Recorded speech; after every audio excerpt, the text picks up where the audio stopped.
பழிகளை சுமத்தி பரிகசித்தார். உயிர் பறித்திட எண்ணி தீர்ப்பளித்தார். பழிகளை சுமத்தி பரிகசித்தார்.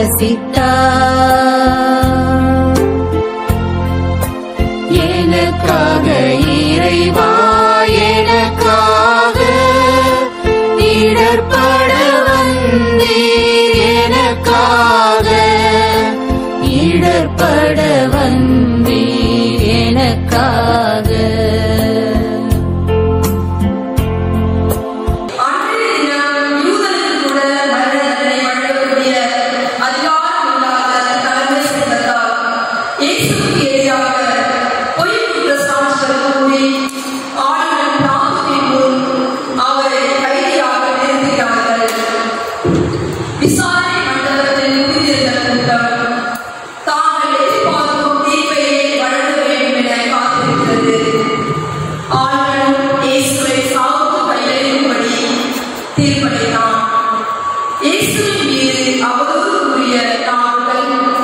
இப்போது உற்சாகத்தில் பிளாத்துவை புகழத் தொடங்கினர். இந்த முதல் நிலையில் வாயையும் அதனுடன் உடலும் நாவையும் பற்றிய சிந்தனைகளை தியானிப்போம்.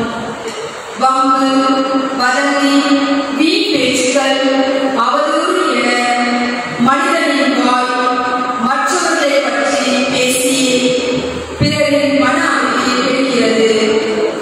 எடுத்ததற்கெல்லாம் குறை சொல்லிக் கொண்டிருக்கிற புத்திசாலித்தனம்.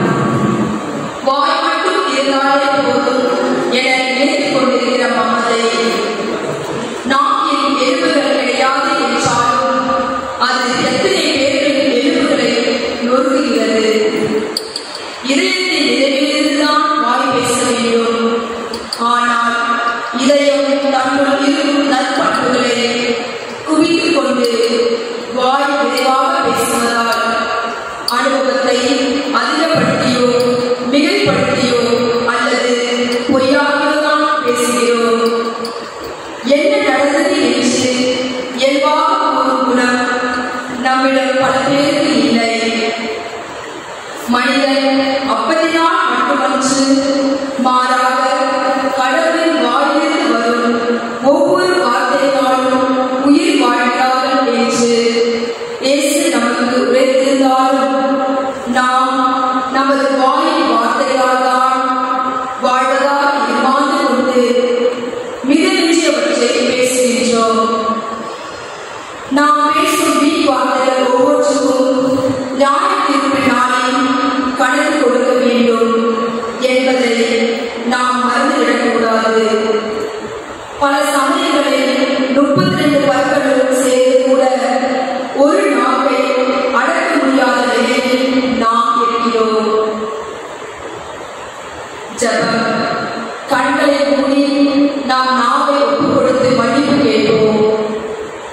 என்னை மீட்பதற்காக வாய் திறவாமல் என் பாவ பழிகளையெல்லாம் ஏற்றுக்கொண்ட இயேசுவே, உமக்கும் திருச்சபைக்கும் இந்த சமுதாயத்திற்கும் என் குடும்பத்திற்கும் முன்பாக என் நாவை தவறாக பயன்படுத்திய தருணங்களுக்காக மனம் வருந்தி மன்னிப்பு கேட்கிறேன்.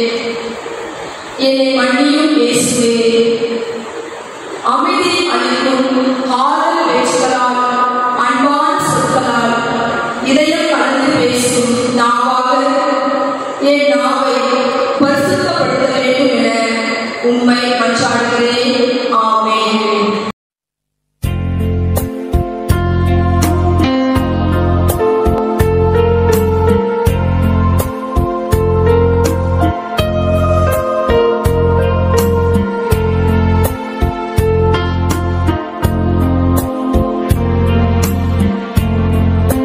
தாழா சிலுவை சுமக்க வைத்தார். உம்மை மாளா துயரால் துடிக்க வைத்தார். தாழா சிலுவை சுமக்க வைத்தார். எனக்காக இறைவா எனக்காக இடர்பட வந்தீர் எனக்காக, இடர்பட வந்தீர் எனக்காக. யூத வீரர்களின் கொடிய கரங்களினால் பட்ட வேதனைகள் இயேசுவை பலவீனமாக்கி இருந்தன. யாருக்கும் தீங்கு இழைக்காதவருக்கு இனியிலே குற்றவாளிக்கு கொடுக்கக்கூடிய சிலுவை தண்டனை. இயேசுவின் முதுகுக்கு பின்னால் நடந்த கபட நாடுகளான தலைமை சங்கத்தாரின் சதி, யூதாசின் துரோகம், ரோமியரின் தீர்ப்பு, இவை அனைத்தும் போதாதென்று இவனை சிலுவையில் அறையும், இவனை சிலுவையில் அறையும் என்று கோஷமிட்ட மக்களின் உடல்களும் சேர்ந்து இயேசுவின் முதுகில் வார சிலுவையை சுமத்தினர். இந்த இரண்டாம் நிலையிலே முதுகை பற்றிய சிந்தனையை தியானிப்போம். மனிதர்களின் முன் பக்கத்திற்கு இருக்கும் முக்கியத்துவம் முதுகுக்கு புறத்தே இருப்பதில்லை. உண்மையில் முதுகு தத்துவம் தான் மனிதனுக்கு முழு தோற்றத்தை அளித்து அவனை நிமிர்த்தி இருக்கிறது. ஆனால் பிறரின் முதுகுக்கு பின்னால் அவதூறு பேசுவது, பிறரின் முதுகை முறையை கூட முதுகுடையவர்களால் நிற்க வேண்டி இருக்கிறதே. போர்க்களத்தில் புறமுதுகு காட்டுவதை வேண்டுமானால் வரலாறு தூற்றலாம். ஆனால் பாவக்களத்தில் புறமுதுகு காட்டுவதை வானதூதர்களும் வாழ்த்துகிறார்கள். ஜெபம். கண்களை மூடி நம் செயல்களை இயேசுவிடம் ஒப்புக்கொடுத்து மன்னிப்பு கேட்போம். இரக்கமுள்ள இயேசுவே, நான் அறிந்தோ அறியாமலோ என் சுமைகளை அடுத்தவர் மேல் சுமத்திய தருணங்களுக்காக மனம் வருந்துகிறேன். என்னை மன்னியும். பாவத்தின் பாரத்திலிருந்து என்னை மீட்க சிலுவையின் பாரத்தை நீர் சுமந்தீரே. என் சோதனை வேலைகளில் உமது இறை வார்த்தைகளை என் நெஞ்சில் சுமந்து அதன்படி வாழ்ந்து பாவ சுமைகளை வென்று உம்மோடு பயணித்து நிலை வாழ்வை பெற்றுக்கொள்ளும் வரம் அருள இயேசுவே உண்மை மன்றாடுகிறேன். ஆமென்.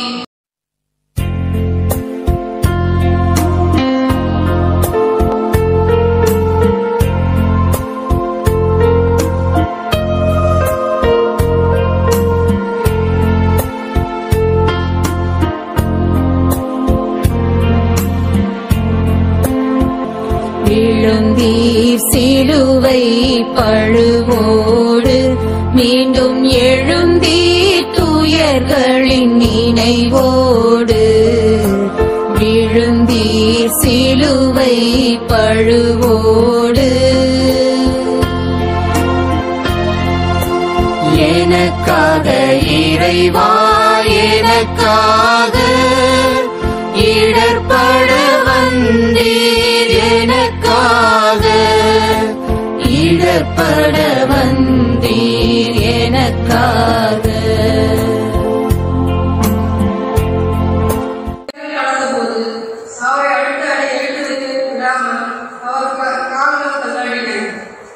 கலிலேயா முதல் யூதேயா வரை மக்களுக்கு இறையாசை அளித்து நடையாக நடந்த கால்கள் இப்பொழுது நடக்க முடியாமல் தடுமாறுகின்றன. கயவர்கள் கைகளில் சிக்குண்டு அடிக்கப்பட்டு நொறுக்கப்பட்டதால் ஏற்பட்ட உடல்களில் அவதூறு மகிழ்ச்சியும் ஏழில் கலந்து செயல்களால் உண்டான மனதின் வேதனைகள் எல்லாம் சேர்த்து இயேசு கதறக்கூட முடியாமல் செய்தது. உப்பர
கைகூட்டிவிட நம்மில் எத்தனை பேர் முன்னுக்கு செல்கிறோம்?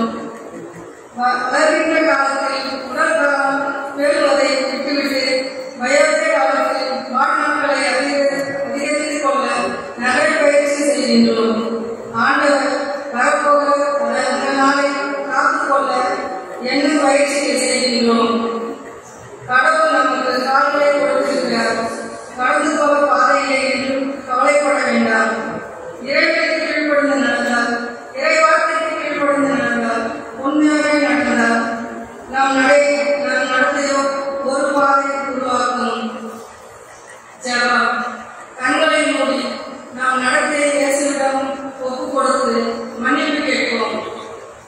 இயேசுவே, என் மனமான போக்கில் நடந்து உம்மை தரையில் வீட்டிய தருணங்களுக்காக மனம் வருந்துகின்றேன்.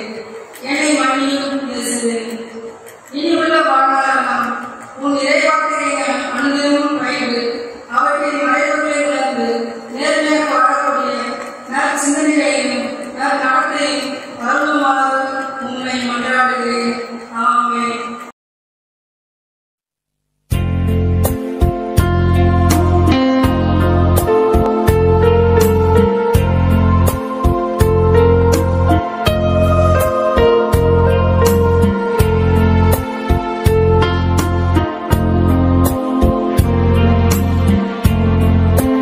தாங்கிட ஒன்னா துயருற்றே உம்மை தாங்கிய அன்னை துயருற்றாள்.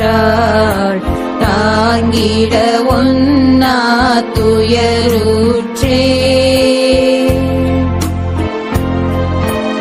எனக்காக இறைவா, எனக்காக இடர்பட வந்தீர். எனக்காக இடர்பட வந்தீர். எனக்காக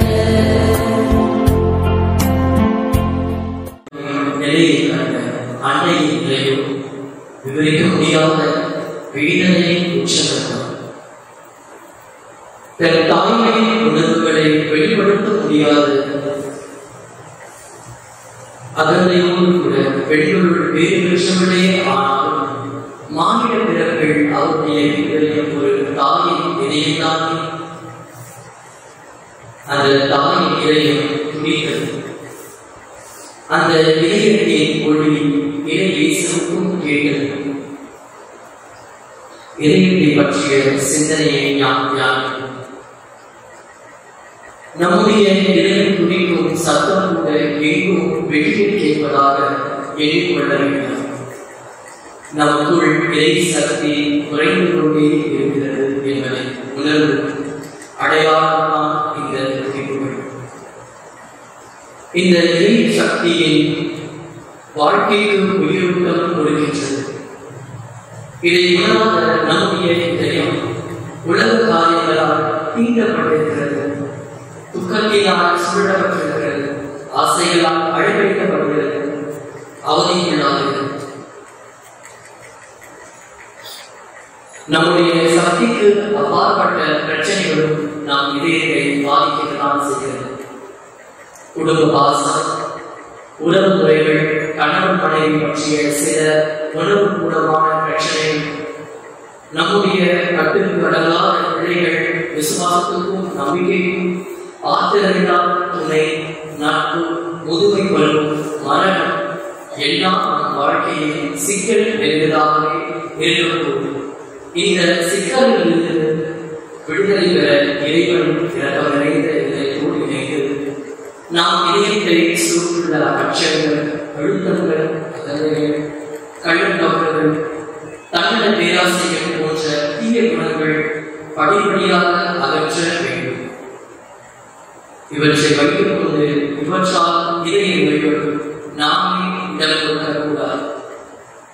நாம் இதயத்தின் தெய்வீக சுடரான மனசாட்சி அடையாமல் பார்த்துக் கொள்ள வேண்டும். அப்பொழுதுதான் பிறரின் இதயங்களை நாம் புரிந்து கொள்ள முடியும். இறைவனுடைய இதயம் நாம் கவர முடியும். நல்ல மனிதர்களின் இதயம் உலகில் ஆண்டவர் வாழும் நிலமாக விளங்கும். ஜெபிப்போம். கண்களை நாம் இதயத்தில் மீறுதல்களை இயேசுவிடம் கொடுத்து மன்னிப்பு கேட்போம். கவியுள்ள இதயம் கொண்ட இயேசுவே, என் இதய அழுகளால் உம்மை விட்டு வெகுதூர விலகி வாழ்ந்த தருணங்களுக்காக மனம் வருகின்றேன். என்னை இரக்கம் வைத்து என்னை மன்னிக்கும் இயேசுவே, என்னை சுத்திகரிக்கும் இயேசுவே, ஒரு பாதையில் தடம் பதித்து உமக்காக பாடும் இதய வேட்கையால் எனக்கு அருள வேண்டி உம்மை நான் இறைச்சனம் தருகிறேன். ஆமென்.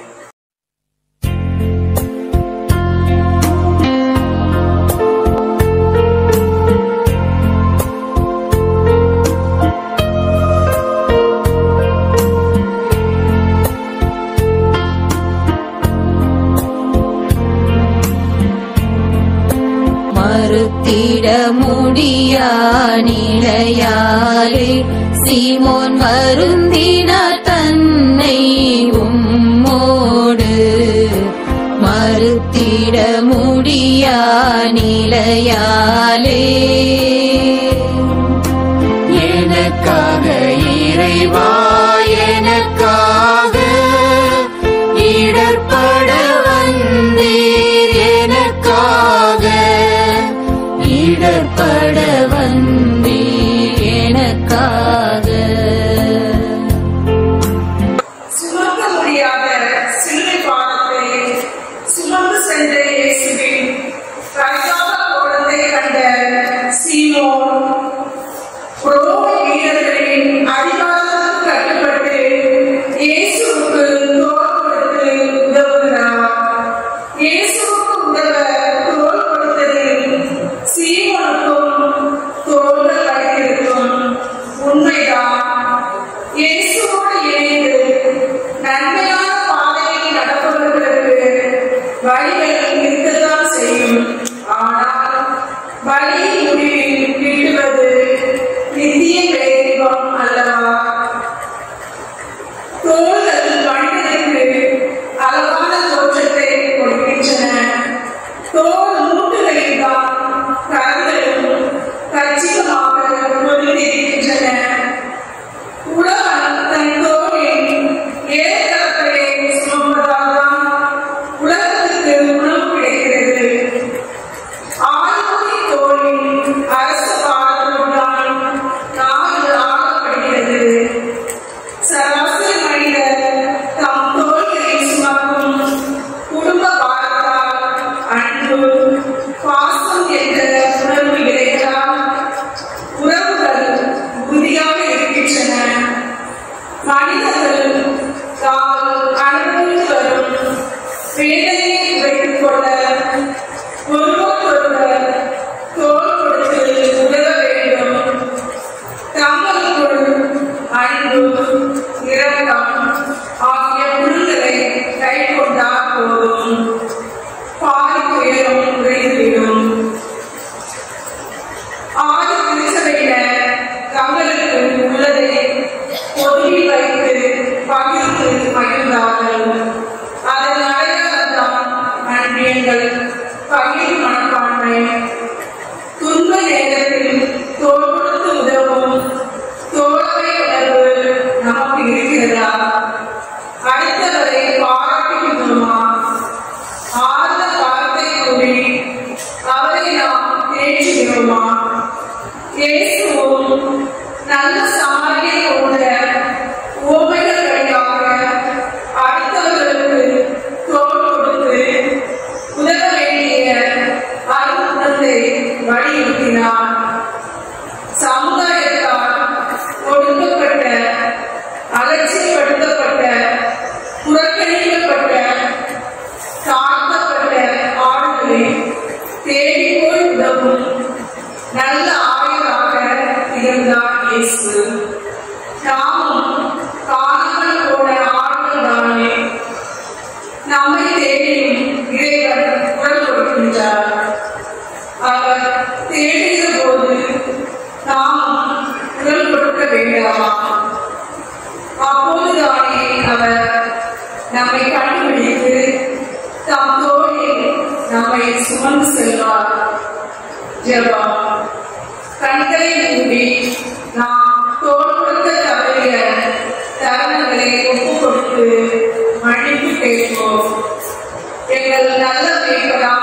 இயேசுவே, தேவை இருப்பவர்களுக்கு உதவ எத்தனையோ முறை எனக்கு வாய்ப்பு இருந்தும் தட்டி கழித்து மறந்துவிட்ட பாவ செயல்களுக்காக மனம் வருகிறேன்.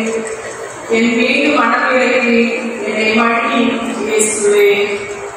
பிறரின் துன்ப நேரத்தில் சீமுனை போல நானும் முன்வந்து உதவி செய்திடும் தந்தை உள்ளத்தை எனக்கு தந்தல்ல வேண்டி உண்மை மன்றாடுகிறேன். ஆமென்.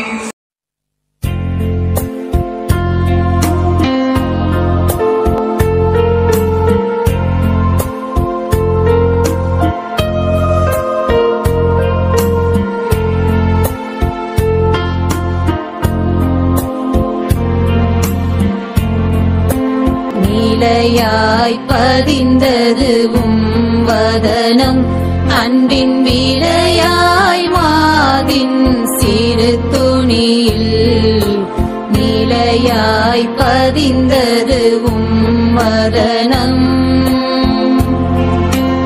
எனக்காக இறைவா எனக்காக இடர்பட வந்தீர் எனக்காக இடர்பட வந்தீர் எனக்காக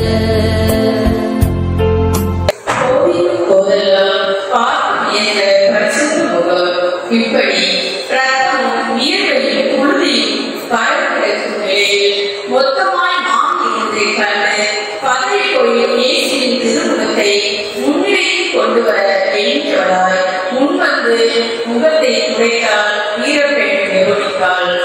உலகத்தின் சுக துக்கங்களை நிர்ணயிக்கிற இறைவன் தம்முடைய சாயலாக படைக்கப்பட்ட மனிதனும் தமக்கு ஒரு முகம் உண்டு என்பதை வெளிப்படுத்துகிறார். வேடிக்காவின் கைத்தொண்டில் இயேசுவின் திருமுகம் பதிவு செய்யப்படுகிறது. முகத்தை பற்றிய சிந்தனை தியானிப்போம். முகங்கள் மனிதரின் அடையாள சின்னங்கள்.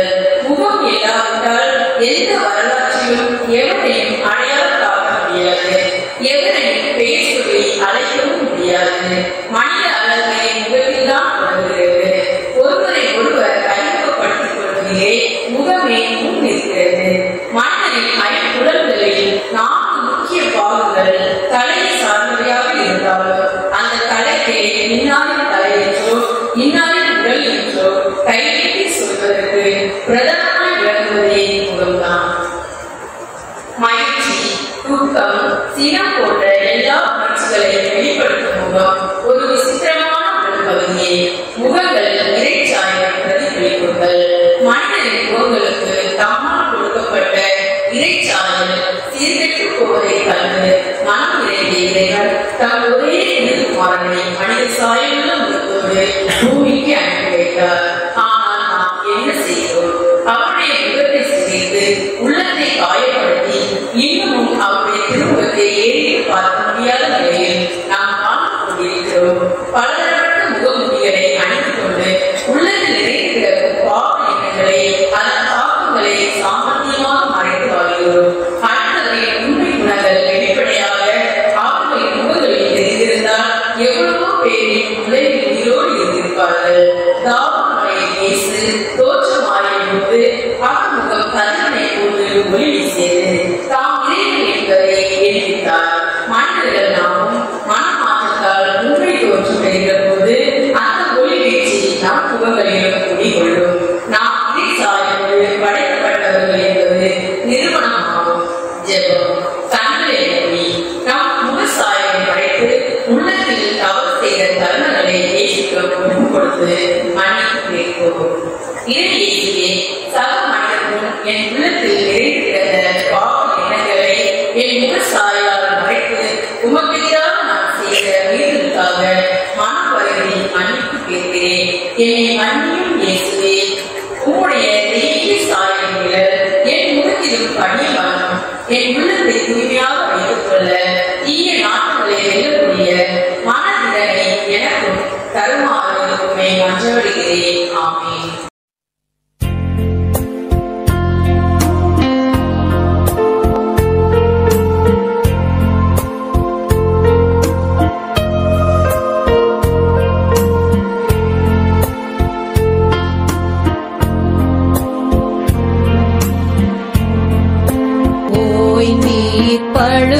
பழுவினை சுமந்ததனால் அந்தோ சாய்ந்தீர் நீலத்தில் மறுமுறையும் ஓய்ந்தீர் பழுவினை சுமந்ததனால் எனக்காக இறைவா எனக்காக இடர்பட வந்தீர் எனக்காக இடர்பட வந்தீர் எனக்காக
மகளிருக்கு அன்பு மொழி நீர் நல்கி வழி தொடர்ந்தீ விழி நீர் பெருக்கிய மகளிருக்கு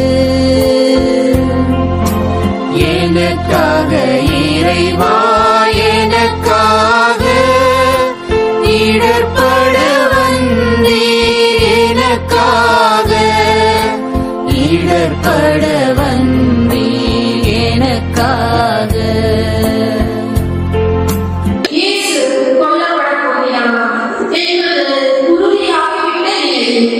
இயேசுவின் நகர வாயில் பெண்கள் கூட்டம்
முறையும் நீர் விழுந்தீர் காலூன்றி நடந்திடும் நிலை தளர்ந்தீர் மூன்றாம் முறையும் நீர் விழுந்தீர்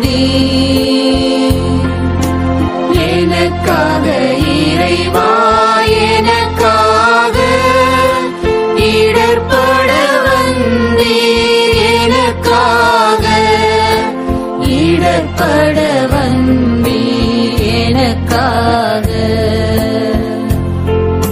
சிலுவையை வாரம் இயேசுவை பின்னுக்கு இழுக்க இயேசுவோ சிலுவையை முன்னுக்கு எடுத்துச் செல்ல போராடிக் கொண்டிருந்தார்.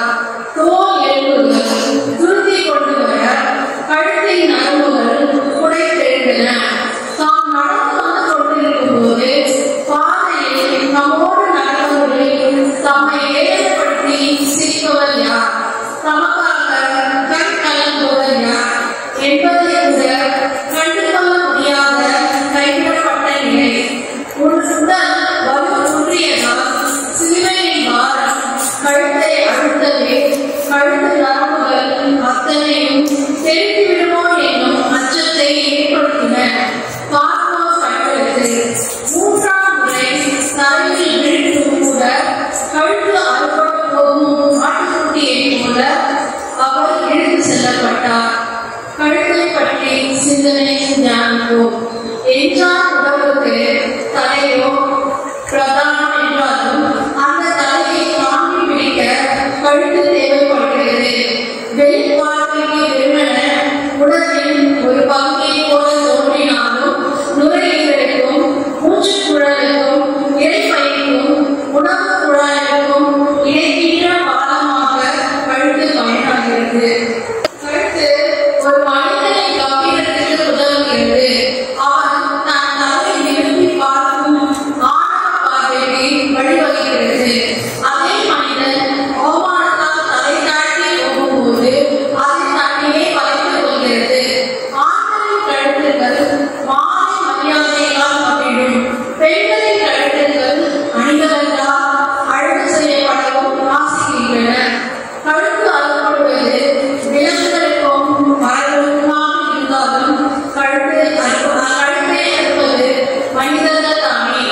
உடல் இருப்போரை மோசம் செய்து கழுத்தறுப்பது என்பது எல்லா துரோக செயல்களிலும் மோசமானது அல்லவா? யூதாசும் இதைத்தானே செய்தான். தன்னை ஒருவர் இகழ்கிற போதும் கசப்பான வார்த்தைகளை கூறும் போதும் அல்லவா நாம் சொல்வது அல்லது சொல்ல வருவதை மற்றவர்கள் ஒன்றாக மதிக்காத போதுதான் மனதில் காயம் ஏற்படுகிறது. அலட்சியமாக பாராமரம் கழுதை திருப்பிக் கொண்டு போகும்போதுதான் ஒருவர் இன்னொருவருக்கு செய்யும் பெரும் அவமானம். அன்று விடுதலை பயணத்தில் இஸ்ராயல் மக்கள் பணங்கா கழிவுடையவர்களால் வாழ்ந்து வேண்டாத தொகைகளையெல்லாம் அனுபவித்தார்கள். ஆணவத்தாலும் மெத்தனம் போக்கினாலும் கீழ்ப்படியாமையாலும் பணங்கா கழிவுடையவர்களாய் இருப்பது இறைவனுக்கு செய்யும் அவமானம். இறைவனுக்கு தலை பழங்குவது ஆகாத செயல் அல்ல. மாறாக மற்றவருக்கு தலை பழங்குவதற்கு காப்பாற்றுவதே மன நிம்மதிக்குரிய செயல். ஜெபம். கற்பனை கூறுவோம்.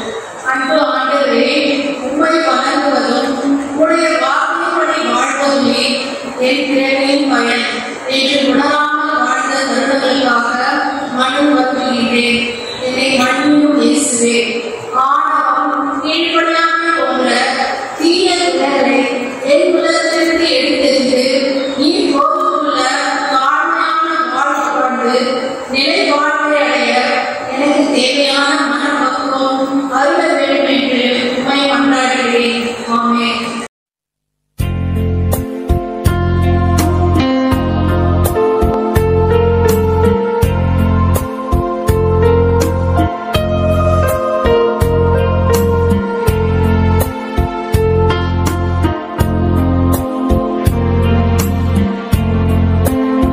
உடைகள் களைந்திட உமை தந்தீர் இரத்த மடைகள் திறந்திட மெய் நொந்தீர்.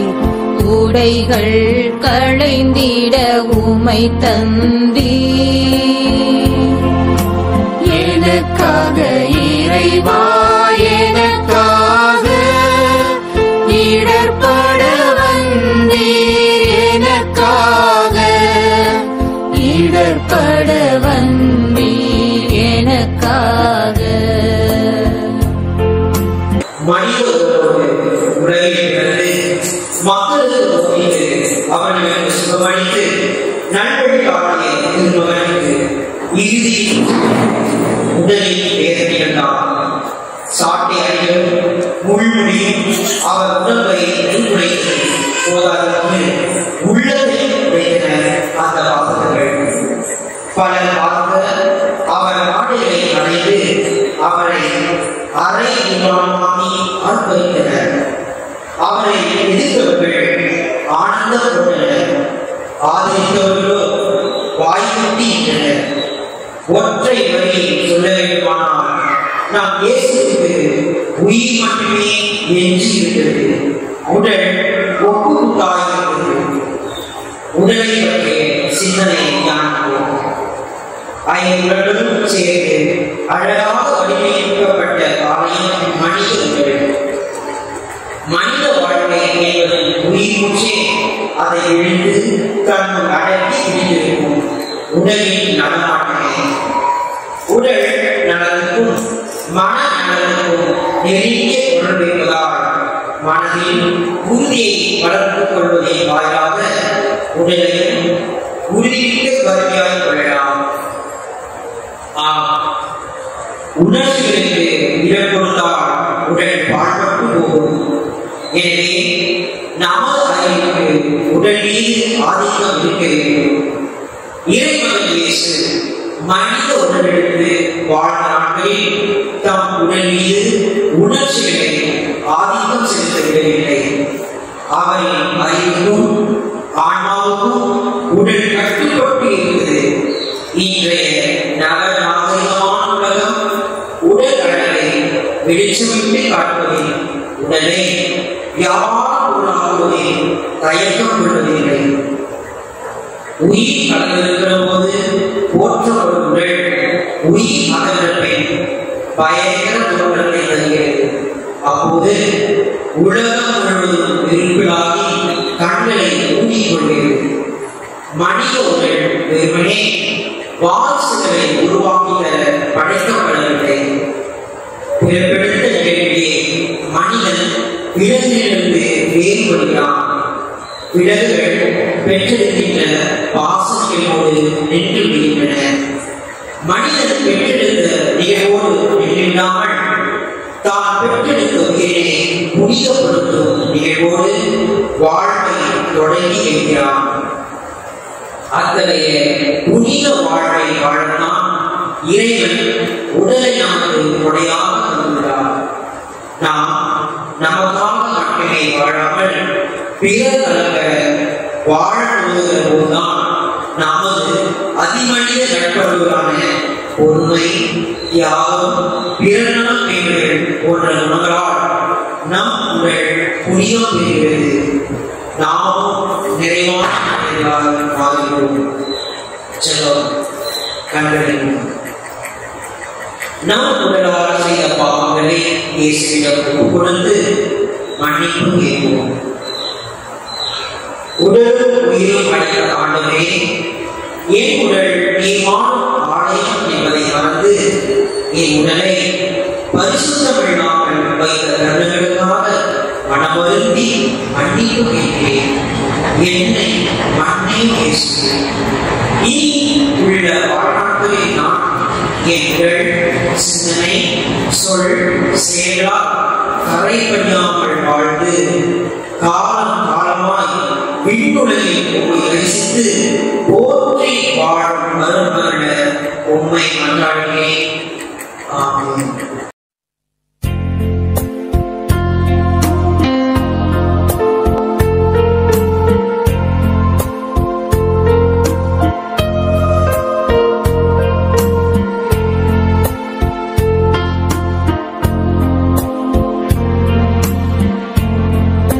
பொங்கிய உதிரம் வடிந்திடவே உம்மை தொங்கிடச் செய்தாய் சிலுவையிலே.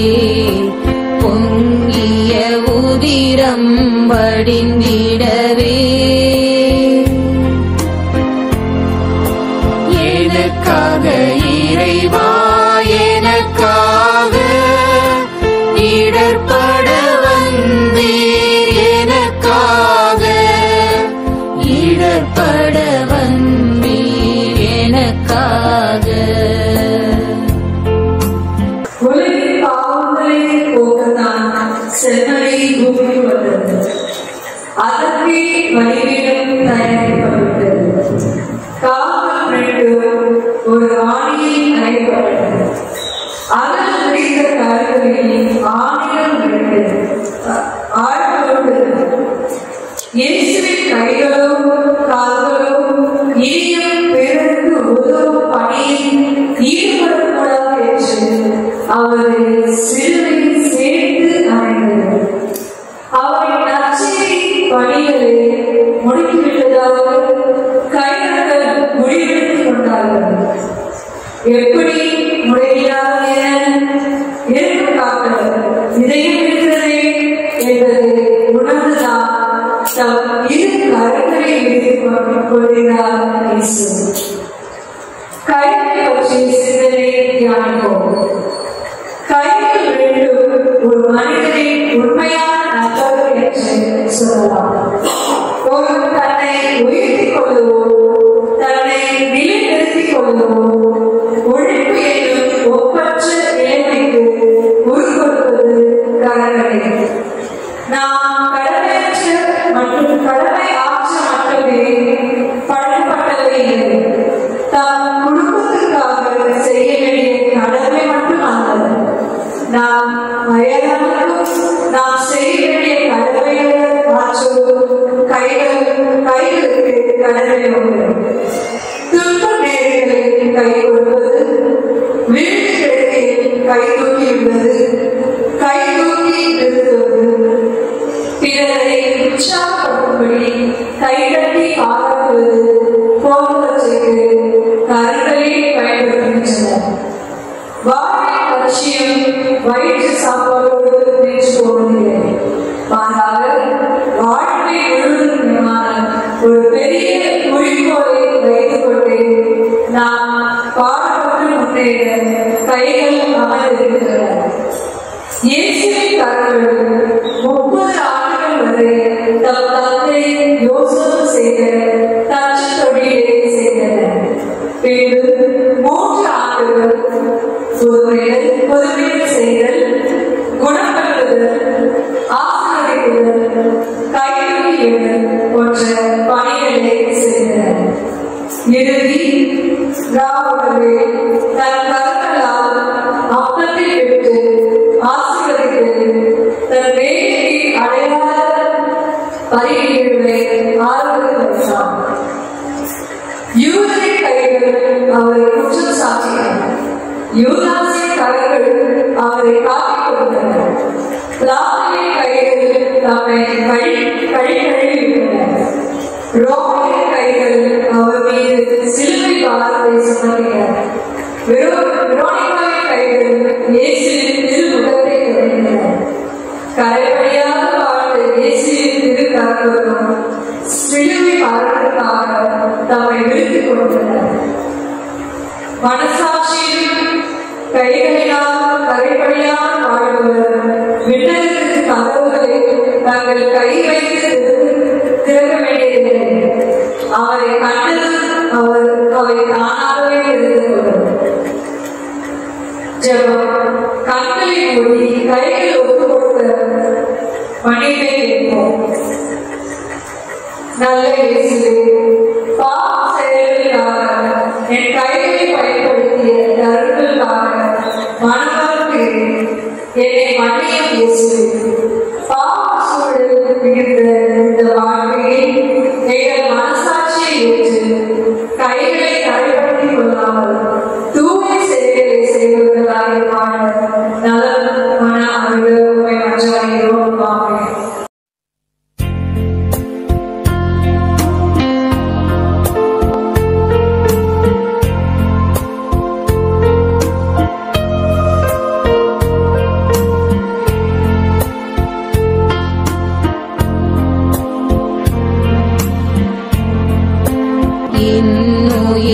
அகன்றது உமை விட்டு பூமி இருளில் ஆழ்ந்தது ஒளி கேட்டு இன்னுயிர் அகன்றது உமை விட்டு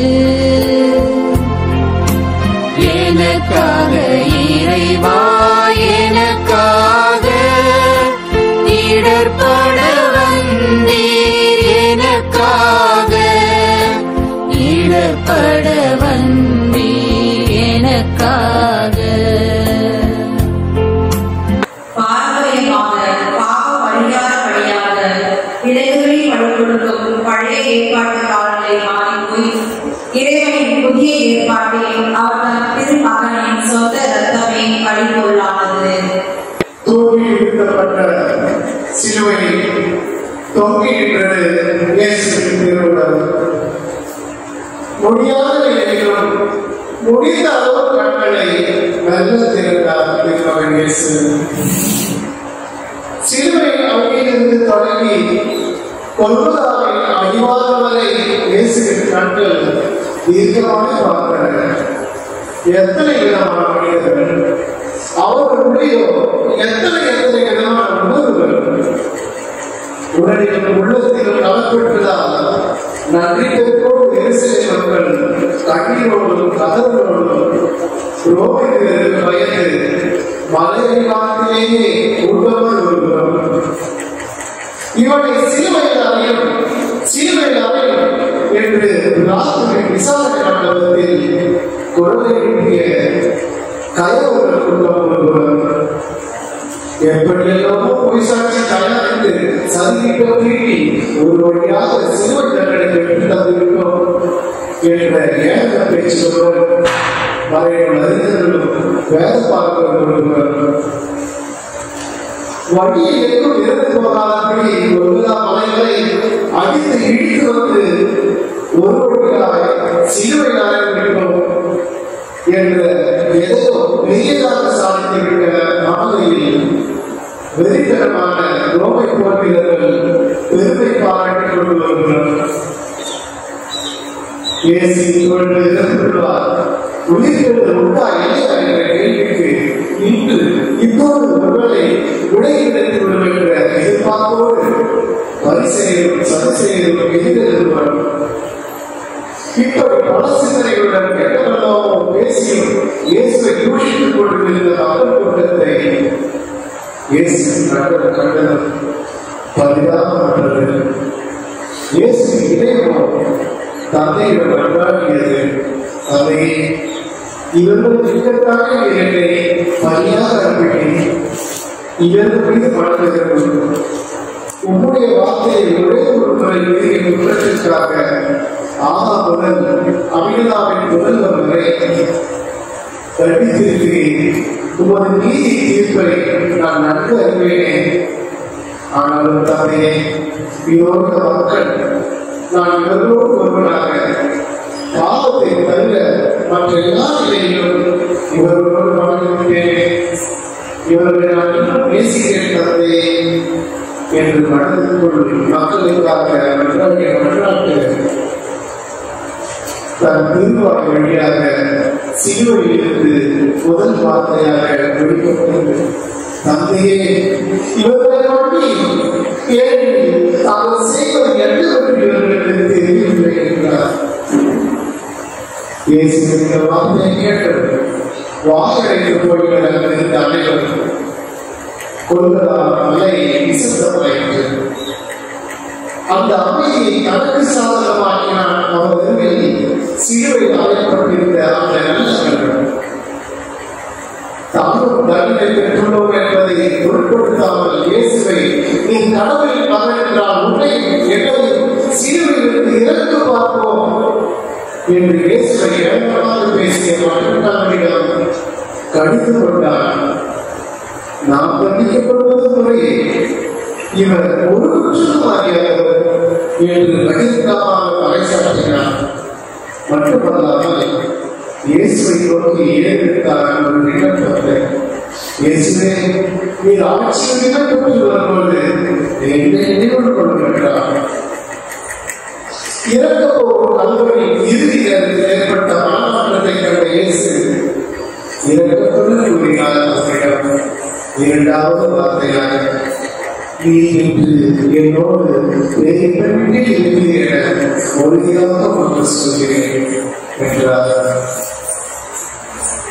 தன் இன்னொரு பிரிவதற்கு முன் மற்றவர்களுக்கு ஒருவரையாவது விடுதலை நாளுக்கு அழைத்து செல்ல தந்தையின் திருமணம் நிறைவேற்ற முடியவே என்ற நிபந்தனையோடு சினத்தாட்டி இயேசு சிலுவை அருகில் தன் அன்பு ஸ்ரீகள் இருப்பதை கண்டார். விண்ணரசு கரைகளில் நான் வீட்டுக்கு போது என் அருகில் இருவரும் தானும் தன் சகோதரரும் அமர அனுமதி வேண்டி வாங்கியோடு விண்ணப்பித்து அதில் இரண்டாம் முறையில் வரும்போது தன் தாய் சகோதரியும் பரிந்துரைக்கும்படி உடனழைத்து வந்த அந்த அன்பு ஸ்ரீகள் யோகனை பார்க்கிறார். பார்த்த கண்கள் அவர் அருகில் தன் தாய் அதை வரியாக்கப்படி எதிர்த்தனர். என்னை இறையாட்சி வாழ்வுக்கு வழிநடத்தி இந்த தாய்தான் தன் அன்பு ஸ்ரீகளை என் அருகில் அமர விண்ணக வாழ்வுக்கு வழிநடத்தி என் தந்தையிடம் பரிந்துரைக்க தகுதியானவர்களுக்கு எண்ணியதான். இயேசு தம் தாயையும் தாம் அன்பு ஸ்ரீகளை கண்டு மூன்றாவது வார்த்தையாக பேசினார். தாம் தாயிடம், அம்மா இவரே மகன் என்றார். பின்னர் சீடரிடம், இவரே ஒரு தாய் என்றார். நேரங்கள் கடந்தபோது உலகம் இருளடைகிறது. உலகம் பதறியது.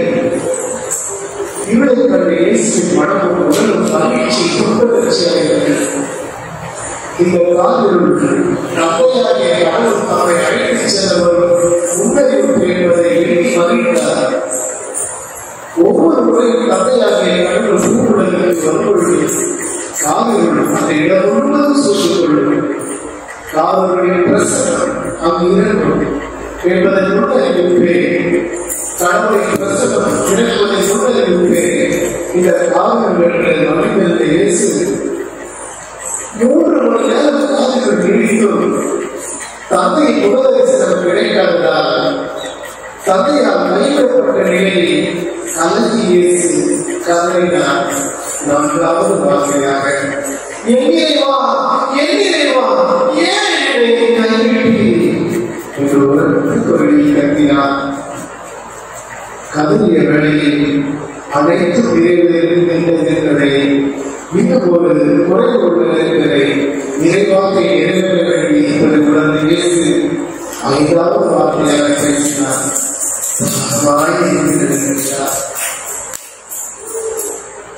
நாமவீழ்ச்சி யாகம் என்று நினைத்து கைவர்கள் கொடுக்கப்பட்ட ரசத்தை சோர்த்தத்தை தன் தந்தை தன்னிடம் ஒப்படைத்த வீட்டு பணி நிறைவேற்றதை உணர்ந்த இயேசு மன நிறைவோடு பேசினார். 6வது வார்த்தையாக, எல்லாம் நிறைவேறுகின்றது.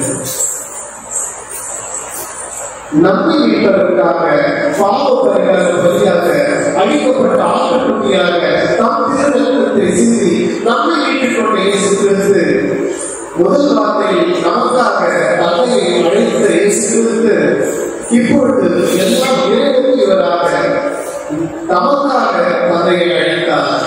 7வது வார்த்தையாக, தந்தையே உன் கையில் என் உயிரை ஒப்படைக்கிறேன் என்று இயேசு உரத்த குரலில் கூறி உயிர் பெற்றார். அனைவரும் வேண்டாம்.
உடன்படிக்கை அன்றுதான் நிறைவேறியது.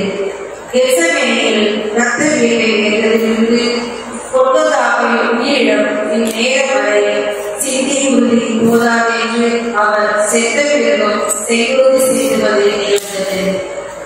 இயேசு சிலுவையில் உயிரோடு இருக்கிறாரா இல்லையா என்பதை சோதித்து பார்க்க ஈட்டி ஒன்று அவரது விழாவில் இறங்கியது. வியப்புக்குரிய விதத்தில் அவர் விழாவிலிருந்து வெளிப்பட்டது ரத்தம் கலந்த நீர். ரத்தத்தை பற்றிய சிந்தனையை தியானிப்போம். மனிதரின் எல்லா நோய்க்கும் உணவான ரத்தம் தான். உடலெங்கும் பரவி ஓடிக்கொண்டிருக்கும் ரத்தத்தில் சுத்தமில்லை என்றால் மொத்தத்தில் மனிதன் நோய்களின் பிடியில் சிக்கி தவிக்க நேர்கிறது. சீரான ரத்த ஓட்டம் சுறுசுறுப்படையும் சிந்தனைகளில் தெளிவு தரும் தீய பழக்க வழக்கங்களால் உறுதியேற்று உயிர் காக்க நாம் நல்ல ரத்தத்தை தானம் செய்வதால் மீண்டும் அதில் சுரக்கமே ஒழிய நாம் இறக்க மாட்டோம். ரத்தம் திரவ பொருள்தான், ஆனால் மனிதனை திடப்படுத்தும் பொருளும் அதுதான். இறைவனோடு ஒப்புரவாகி நம்மை ஈடுபடுத்தியது இயேசுவின் ரத்தம். வேறுபாடுகள் உடைய வெவ்வேறு மனிதர்களை ஒருங்கிணைத்து இறைவனின் திருமுன் ஒரே மக்களாக கிறிஸ்தவர்களாக நிற்க வைத்தது இயேசுவின் தூய ரத்தம்.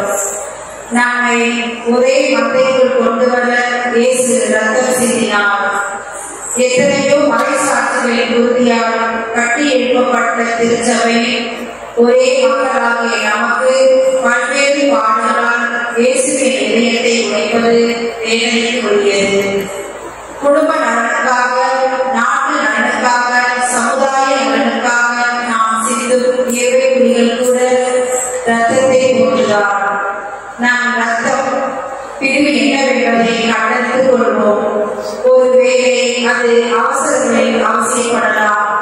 பிரிவுகள் ரத்தத்தோடு இருந்து போகட்டும், ஏனெனில் அவை மாற்ற முடியாதவை. உலகில் மற்ற வகை பிரிவினைகள் மாறக்கூடியவை, அவை நமக்கு வேண்டாம். ஏனெனில் நாம் தூய மக்களிடத்தோம். ஒரே கிறிஸ்துவ திருக்கூட்டம். ஜெபம். கண்களை மூடி மன்றாடுவோம். எங்களுக்காக ரத்தம் சிந்தி நிலையில் நீத்த இயேசுவே, என் வாழ்வில் சக மனிதரோடு எவ்விதமான பாகுபாடும் பாராட்டாமல் எல்லோரும் ஒரே மனித இனத்தவர் என்ற சம தர்ம உணர்வோடு வாழ வரவல்ல உண்மை மன்றாடுகிறோம். ஆமென்.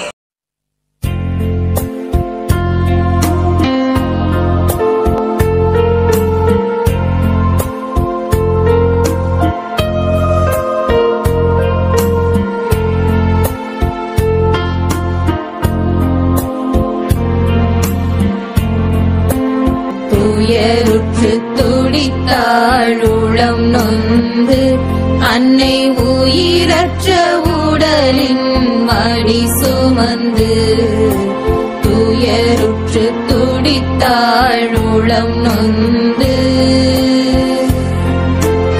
எனக்காக இறைவா, எனக்காக இடர்பட வந்தீர், எனக்காக இடர்பட வந்தீர் எனக்காக. அடிவாங்கும் உள்ளவர்களே இடிதாகுமா என்ற ஒரு திரைப்பாடல் நீங்கள் கேட்டிருக்கிறீர்கள்.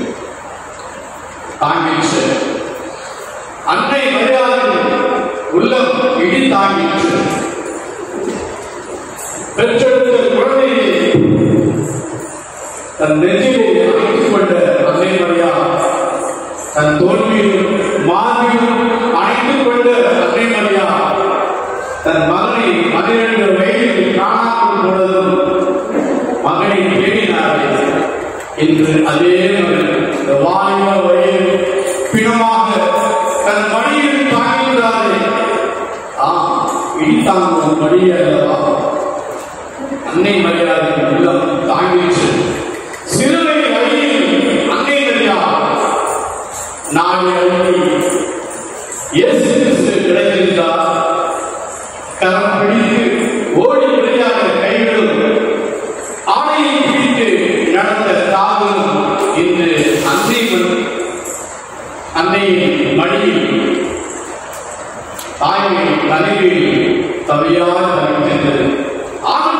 சொன்னாரே, கபிரியேல் தூதரிடத்திலே, உன் சொற்படி ஆகட்டும் என்றாரே, இன்று ஆறுதல் தேடி இயேசு கிறிஸ்துவின் உடலை பிடித்து அலைவாய்கின்றார். அஞ்சி பதறுகிறார் அன்னை மரியாள். கல்லறை செல்லும் இயேசுவின் சரணம் அன்னையின் கண்ணீரால் கழுவப்படுகின்றது. இழப்பின் சோகம் அல்லவா? இழந்தவருக்கு தானே தெரியும். 12 வயதில் ஏன் என்னை தேடுகிறீர்கள் என்றவரை இன்று தாங்கி அழுகின்றார் அன்னை மரியாள். என்னே தாங்கிற்கு தன் மகனை சென்ற சீடர்கள் பிரித்தால் கைவிடாது கல்வாரி சென்ற அன்னையின் அன்பை என்னவென்பது ஆகட்டும் என்று இயேசுவை பெற்றதோடு விட்டுவிடாமல் உயிர் விடும் வரை துணையாய் கொள்கின்றார் நம் தேவனே. என் அருமை மகனே, நீ என்ன செய்தாய்? ஏழுகின்ற மலர்கள் மனிதர்கள் உன்னை கொன்றார்கள்.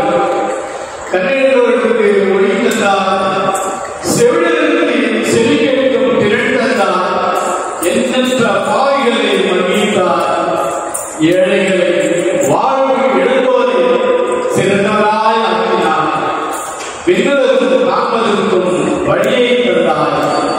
இன்று மனுவையில் அன்னத்தில் சிலுவையில் மன்னித்தார். உருகுலைந்த திருமகனை உற்று பார்க்கிறார் நம் அன்னை. உள்ளத்தில் பெருகெடுத்து உணர்ச்சியில் கண்ணீர்கள் பெருகெடுக்க சேரிடுகிறார் நம் அன்னை. பேசுகிற பேச்சில்தான் கண்களில் ஒரு கண்ணீரை எழுதார். சொல்லால் வருணிக்க இயலாத நிலையில் அன்னை திருமகனை உடல் பதறி உள்ளம் கலங்கி துக்கம் நிறைந்தவராக விழிகளாலே பார்த்து இருக்கின்றார் நம் தேவனை. சிந்தனை. ஓ மனிதனே, நீயே நாம் எத்தனை முறை மற்றும் மாதம் சுமந்து பெற்றெடுத்த நம் தாய் தந்தையை கடும் சொல்லால் செயலால் புண்படுத்தி இருக்கின்றோம். அன்னை மரியாதையின் இதயத்தை ஊடுருவிய வாழை போல் எத்தனை வசைமொழிகளை வீசுள்ளோம் என்று சிந்திப்போம். ஜெபிப்போம். கண்களை மூடும் சேர்த்தாடுவோம்.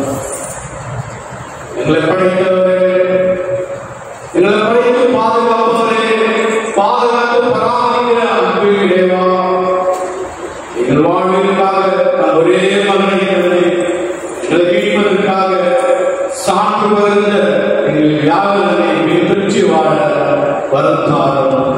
ஆமென்.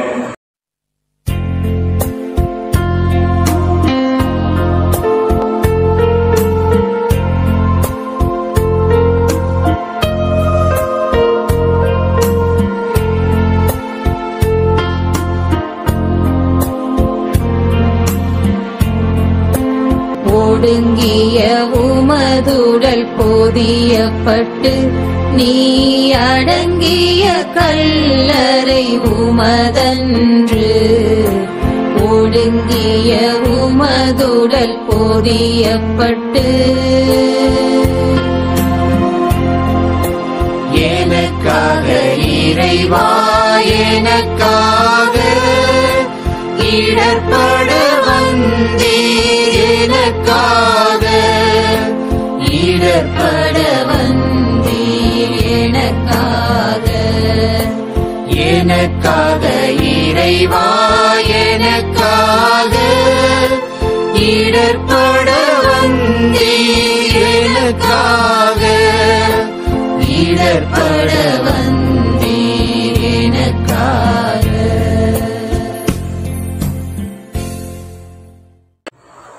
இயேசுவை கல்லறையில் வைத்த பொழுது இயேசு என்ற ஒளி மரணம் என் இருளை கிழித்துக் கொண்டு வெளிப்படப் போகிறது என்ற உண்மையை எவருமே அறிந்திருக்கவில்லை. சீடர்கள் யாவருமே உயிரும் உடலும் இழந்த இயேசுவின் ஆன்மா எப்போதும் தங்களை நேசிக்கும் என்று உறுதியாக நம்பினார்கள். உடலாலும் உயிராலும் இயேசு பிரிந்தாலும் தங்கள் ஆன்மாக்கள் உயிர் வாழும்போது மட்டுமல்லாமல் தங்கள் மரணத்துக்கு பிறகும் இயேசுவோடு ஐக்கியமாகியும்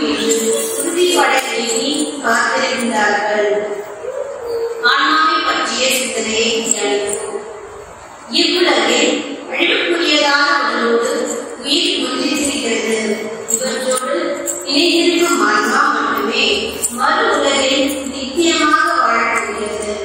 ஆன்மா மட்டும் இல்லை என்றால் நம் சிந்தனைகளில் செயல்களில் தெய்வீகம் இருக்காது. ஆன்மா இறைவனிடம் பேசக்கூடியது. அதுதான் அவரின் கேள்விகளுக்கு நம் வாழ்ந்த விதத்தை பற்றி கணக்கு கொடுக்க முடிகிறது. மரண நேரத்தில் உயிர் பிரிந்து போக உடல் மண்ணுக்கு போகிறது. ஆனால் ஆன்மா கடவுளுக்கு சேர வேண்டிய கடன் பொருளாக அவரின் கரங்களிலேயே சேர்ந்து விடுகிறது. மரணத்துக்கு பிறகு மறு வாழ்க்கை ஒன்றே எனும் மறைவின்மையில் மறுபொருளே ஆன்மாதான். நம் ஆன்மா முன்னேற்றத்துக்கு தடையாக இருப்பவை நம் சுய நல செயற்பாடுகளே. நம்முடைய செயல்களால் அழிவுக்கு உரியவுடன் ஆன்மாவை விடாமல் கீழ் நோக்கி தள்ளுகிறது. வானத்தை உயிரை காத்துக் கொள்ள உடலை பேணி காப்பதற்கோடு ஆன்மாவை காத்துக் கொள்ள தூய வாழ்வில் நிலைபெற வேண்டும். உலகெல்லாம் ஆதாயமாக்கி கொண்டாலும் ஆன்மாவை இழந்துவிட்டால் நம்முடைய நிலை வலிதாகவே. அழியக்கூடிய நம் தேகத்தின் செயல்பாடுகள் மூலமாகவே நம் ஆன்மாவை காத்து நல்வழி செய்ய முடியும். இயேசு உடலோடு விழுந்தார். தம்மை உடைத்து நமக்காக கரையேற்றி முடிந்தார். அவரின் வீணான உடல் இன்னமும் நமக்காக உடைப்படுகிறது என்பதை அருட்பணியாளர்கள் அப்பசைப்பிட்டு அன்றாட திருப்பலியை அடையாள வழியாக உணர்த்தி கொண்டிருக்கிறார்கள். ஆன்மா இறைவனுக்கு சொந்தம், உடலோ மண்ணுக்கு சொந்தம். ஆயினும் ஆன்ம உடலை கிழித்துக் கொண்டு இவ்வுலகை சேர்த்து வைக்கும் செல்வங்களை தாங்கள் நிரந்தரமாக அனுபவிக்கப் போவதில்லை என்பதை உணர்ந்தும் முறையற்ற ஆசையோடும் நிறைவற்ற மனத்தோடும் நம்மை பலரும் வாழ்ந்து கொண்டிருப்பதே நெஞ்சை தொழுகின்ற உண்மையாகிறது. ஜெபம். கண்களை மூடி மன்னிப்பு கேட்போம்.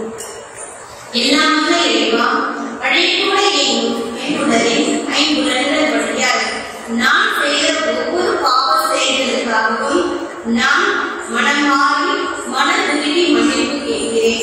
என்னை மன்னியும் ஆண்டவரே.